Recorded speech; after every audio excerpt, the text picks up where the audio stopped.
is it's really always about partnership for Yep. us as opposed to just growth and numbers. Yep. And everything is, and Larry will always say this, that's how he has literally been directing us from the beginning to grow. Everything's about our existing agent base for Yep. us. Absolutely. If it benefits the existing agent base, we're typically looking at where are referrals going, Yep. right? When we acquired the offices in Cape Cod, it was because they were consistently the number one place we were referring to and one of the number one people referring to us. And business went up over 40% both ways the first year that we did that. Yep. Because when you become under one umbrella, Yep. business flows so much more. You really know people, you're thinking of them. So we're always watching where are the trends and what's going to benefit the footprint that we currently have and the people that we currently have.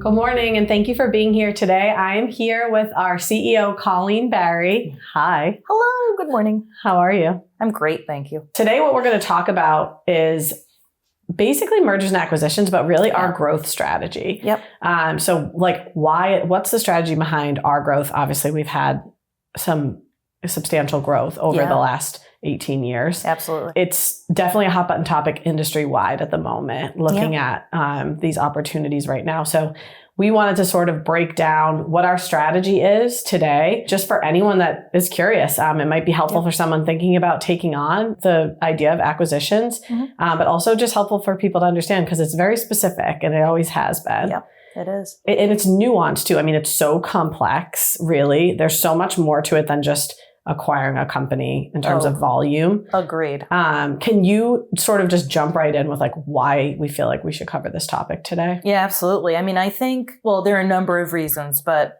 let's start with the fact that it's harder and harder to run a brokerage, I think, these days. There are a lot of economic factors that make it difficult, including shrinking profit margins and other things like that. But also the pace of change in our industry has sped up, and it's not going to stay the same. It's actually going to probably increase more and more over time. So when you're a small independent brokerage or a small operation, you don't really have the people power in order to be able to devote resources to staying on top of those things and in eliminating things that you don't need anymore or adapting to new technologies or processes or new regulations. I mean, we've been in a rapidly changing regulatory environment. We're about to go through another shift. So in many cases, really what we're doing is we're helping small business owners bring themselves into the next chapter. That's definitely one piece of it. Yeah, and really preserving and elevating what they've spent years building. The legacy piece is huge. Yeah. And I know that you did some study on this when you were part of the Ascend program as independent agents have succession planning challenges, but for brokerages, it's the same dynamic challenge. Right. There isn't always someone on board or who's already part of their organization who wants to take it into the next chapter. Yeah, and really like trust and transparency. I mean, when I talk to, and I've talked with so many people who are in just like a general business, like in the business of acquisitions, and like what makes real estate so nuanced is it's a different structure. Like you really are partnered together for years. And so you have to trust. There has to be transparency. It's not just, one day this happens and tomorrow it's something new. There's really a tail to it, which I think makes it a lot more complex. Oh, absolutely. I think there are a lot of complexities to this business as you just look at it from an independent contractor standpoint to the kinds of tools and, again, the regulatory environment that you're in. I mean, there's just a lot to it that's different than acquiring a business that has very clear assets or is producing a product of some sort. So I think it is definitely complex. It's highly nuanced. And in most cases, you alluded to this earlier, this is truly someone's life's work that they've built. Right. And they've built it with other people they care about. So it's the collective effort of all of these people who have put their hearts into it. Yeah. So it's so important that we honor that and that we recognize it. And there's just a lot to it. It's really pretty special. So just walking through our strategy, like somebody comes and says, this is something I'm interested in, just thinking about like, where do we start? Yeah. So first it starts by listening. That's the most important thing. And that doesn't stop. That's not like you start by doing that and then you shut that off at some point. because discovery is a huge element of it. We have to understand what the priorities are for that company, for that owner. We have to understand what they're all about, their culture, their marketplace, could be different than one that we're used to operating in at that level. So truly listening is the most important piece in the beginning. For sure. And then in terms of so we obviously take that into consideration. We take everything you just mentioned into consideration, honestly, even before the numbers. Oh, absolutely. That is just phase one, just to underscore that. Listening is the first thing, because we need to know if that's going to be a fit for us, 100%. if that's going to be a good partnership for us. And we're looking for certain things that people are saying for sure to make sure we're aligned from a culture standpoint. But then from there, if we feel like it is going to be a good fit, everything really comes down to the transition, which I feel like we have perfected just by doing. That's right. It's not it hasn't been an easy thing to perfect. And I'm not saying that's perfect. There's always going to be, but can you walk us through just like what that transition looks like for people? Because that's always the question we get when we say, okay, we would like to move forward. I mean, that's what people should be thinking about. Well, and you alluded to the fact that at that point, we've already gone through multiple steps. And I don't think you can possibly underscore enough how important that first part is, that understanding if the cultures are aligned. Because you're right, we don't even bother looking at the numbers until we have a sense that that's going to work. And part of the reason too, I think, is because some people may not understand that a company's operating success can shift with us. It can grow with us. We've seen that over and over and over again. So the numbers are important for us to understand, but they're not really the end of the story. They're not the story at all. The story is, who are the people who are involved? What is the narrative? What is the legacy that they've created? Can we build upon that and go forward from there? And then when we all decide that this is going to be the right fit and that we're going to take this on together, which is a really collaborative process, we have developed this amazing blueprint to do acquisitions at this point and mergers. And we have an operational playbook that we follow, and we do it together. That's the piece that's really interesting, I think. It's in an acquisition like the ones that we do, as opposed to maybe something you might see in another business. It's a process of adapting and adopting each other's technologies and processes and ethos in some ways. I mean, there's an element of it to that as well. We have to make sure we're not, like, obviously we always, it's kind of like at this point, I feel like it's overused, but it's like your assets have legs. Absolutely. You're not acquiring like a factory with equipment that it's like, okay, tomorrow we can kind of figure this out. It's like, we cannot disrupt the agent's business. That's right. Like, it has to be, everything is ready to go today. And that has been, we have known that from the beginning. I mean, when the initial acquisition of Gibson, you were there, right? And you were part of that. And that was always something that we knew, but the how is really where it comes in. And you just, that is your first chance. And that is why that partnership is so important. And we have people there because we're bound to have, no matter how many times we've done this and how well I feel like we really have it down, something always comes up. Oh, absolutely. It's guaranteed to. And so the biggest thing that we do have is someone there basically every day. That's right. In the office for 90 days. That's right. Again, the word collaboration also gets overused. I think you're 100% right. I like to say that having done all of your homework and due diligence, we're never going to know everything. Right. Not humanly possible.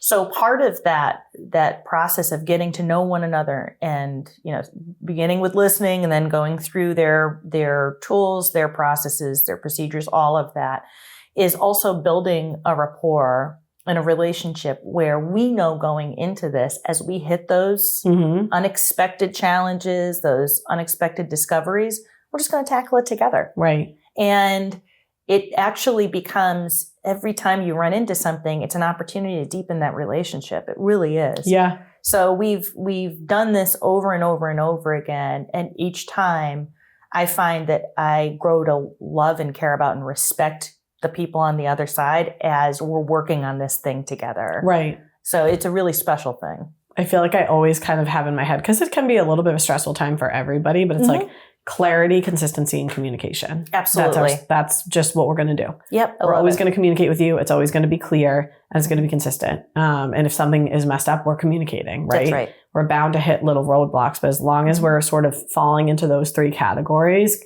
every day, in general, obviously, like now we've walked through where we start, how we walk through the transition. Can you talk about some of our success stories we've had? Absolutely. And I'll sort of anonymize them, although everybody within our organization is going to know exactly who we're talking about. But we've had many, and some of them have been small. I think that's an important thing to kind of highlight as well.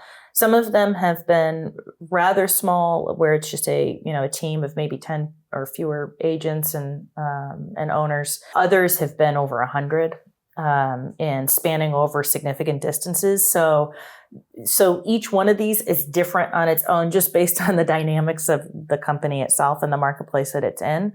But I think our Cape operation is a great example. There are now 6 offices down there. That operation has grown. They are significantly outpacing the marketplace that they're in. When I took a look at the numbers for the beginning of this year is a great example. The market is up a little bit. Our Cape operation is up about 30%. So that's a major, major, major difference. And part of how we did that was really getting to know the former owner, very successful person, incredibly gelled leadership team and staff. And then we learned from them and blended our cultures, which is the interesting thing that, we talk about acquiring or adapting processes and technologies is sort of the obvious, but the culture piece is really interesting. So we got to know them, and there are elements of their culture that we've really brought into the rest of the company. And I like to think that we've had the positive effect on theirs as well. But then what we did after working with that company and getting to know them better was we found other acquisitional opportunities that were right along the way. So that one acquisition has really turned into several. Mm-hmm. And we anticipate that will continue to happen there. Another example would be just outside of Boston area that I would call light urban kind of environment. Strong, independent operation. They'd been there for 70 years, multiple generations. And so that was a great example of a very tight-knit group of people. Very quickly, the major producers in that organization really wrapped their arms around the brand, and we introduced them to so many people throughout the brand. And all of a sudden, not only have their businesses taken off, but there has been this renewed energy, I would say, in that marketplace, in that particular team. So those are just a couple of examples. We could even talk about up on the North Shore. There was a small operation, an owner who was also selling. So we took a lot of that operational responsibility off of him, and he's just become the top salesperson in that county. So I think in each case, what we're trying to identify is what is the potential for that group? What is their goal? And how can we really just bring support and help lift them off, really help them launch into the next phase. And as you're talking through it, it's funny, I was thinking it's really 2 categories for us and always has been. And there's a different approach to both.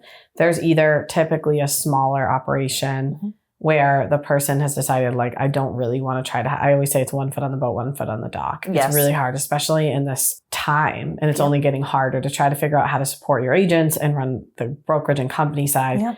And build your business and your sales business. So we're either dealing with that where we're like, let's get excited about building up, like you committing to that the piece of doing the sales. Let us support you. Let us support your team. Let us take this, to the next level, this thing that you've built. And that's something we get really excited about. Our team will rally around. And then there's the person that's stepping back and retiring. And that has to be a lot. We have to put a lot more like thought and really like love into that, because that's like just such I think a bigger moment in your life to step into another chapter. Yep. And typically that's usually has been for us, at least a bigger company. And that's really the work is together in terms of buy-in from the agents. And that's where we really kind of thrive, because we're very compassionate and open, and we end up listening for honestly years. Yes. To how people have done things and why they had them set up that way. And that's been a real big key piece for us for sure. So just kind of like to pivot that, like, so if someone's listening to this and this is in the back of their head, which I think is in a lot of people's heads, whether they're thinking about starting to acquire companies or they're thinking about maybe I am ready for the next chapter. Why now? Why us? Why should they talk to us at this moment? You know? Well, first of all, we're having a lot of these conversations right now. Yeah. And I think there are lots of reasons for that. I think a piece of it is we've just come out of multiple significant changes in our industry. So on the heels of COVID, we then ran into volatile interest rate, environments where that became very challenging. And then there was a situation where we were all shifting in terms of a regulatory environment after the settlement that occurred. And now we have additional shifts happening, both technologically speaking from an AI standpoint and then regulatory here in the state of Massachusetts, some shifts with how things are going to work with inspections. I think if you are someone who's been in this business for a while, the exhaustion of dealing with the COVID shifts, the challenges and frustration that people dealt with on the side of all of the subsequent changes can lead someone to say, what do I want to be doing right now? I think also COVID caused a lot of people to question how they were using their time and where they were spending their time. So we saw a lot of people, our clients in many cases, making shifts they might have made later, but there was this accelerated change process. But the reality is that owners of companies went through the exact same thing. So here they are with this responsibility of running an organization and yet trying to make very important personal decisions for themselves. So I think that's part of all of those things bring on why we're dealing with that now. And so we welcome those conversations. And I like to say there are three key elements to it for us. And I think they're asking themselves the same thing. It's, can we help them grow? Can they help us grow? And is it a similar culture?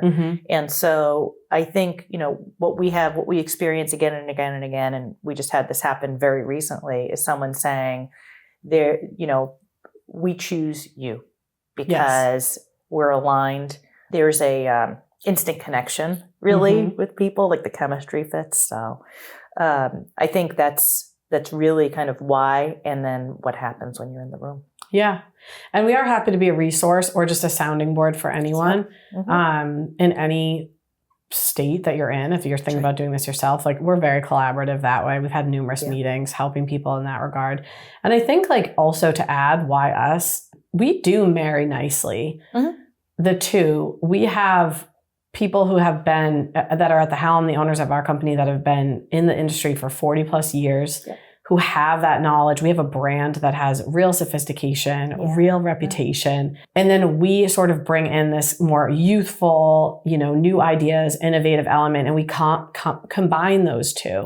And I feel like a lot of the companies because I'm having a lot of these conversations right now, they feel like they have to choose between one unless they're talking to us. Right. You're either picking something very new and innovative, which is great, but doesn't necessarily make people feel always completely comforted when they're making a big transition to something that's also new. Right. And not proven. Right. And then if you're kind of leaning more toward like that legacy feel company that's been around for a long time, not really pushing the envelope or trying to do anything new. Right. Now, if you link up with them, you're going to have people wondering what's in the future for that. That's right. And we sort of we're really both. The future is very clear. And the foundation is very solid. And I think that really doesn't exist outside of our company, at least in this marketplace. So I think that makes us definitely worth the conversation. Quick lightning round for you. Yeah. One thing brokerage owners often don't realize until after the acquisition. Oh, I think, there are several examples, but I think one that we kind of touched on a bit earlier is just that, in all likelihood, there are going to be things that are going to pop up along the way. So first is really kind of the idea that we're going to be collaborating throughout the process and tackling those things together. I think, though, another piece of it is that this is more than just an acquisition of a company. It's an acquisition of cultures. It's a blending of the two. It's adopting their tools and processes sometimes just as much as they're adopting ours. So there's really this amazing synergistic kind of relationship that happens throughout the whole thing. Mm-hmm. And I don't know that people really have a sense of what that is like until they get into it.